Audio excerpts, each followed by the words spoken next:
Grand Teacher relate les histoires de la finance.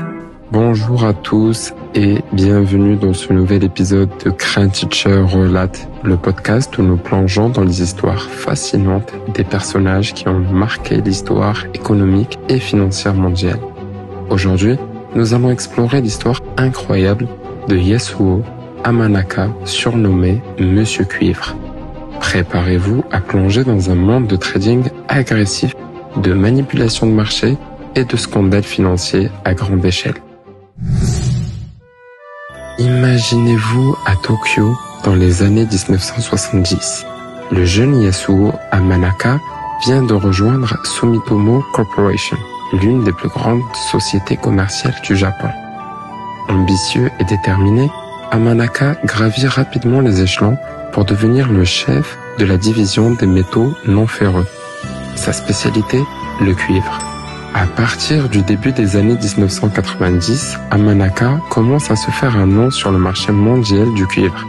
Il acquit une réputation de trader audacieux, prêt à prendre des risques pour manipuler les prix à son avantage. Sumitomo le soutient aveuglément, lui permettant de contrôler une part significative du marché. Mais cette ascension fulgurante cache un sombre secret.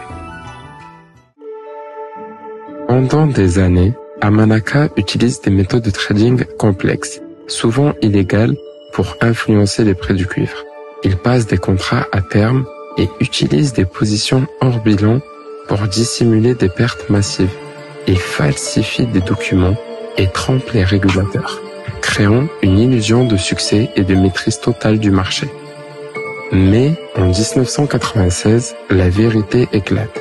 Les pertes de Amanaka sont révélées au grand jour et le monde découvre avec stupeur que ces transactions frauduleuses ont coûté à Sumitomo Corporation environ 2,6 milliards de dollars. Oui, vous avez bien entendu, 2,6 milliards de dollars. L'impact est énorme, secouant les marchés financiers mondiaux et conduisant à des révisions des réglementations sur le trading des matières premières.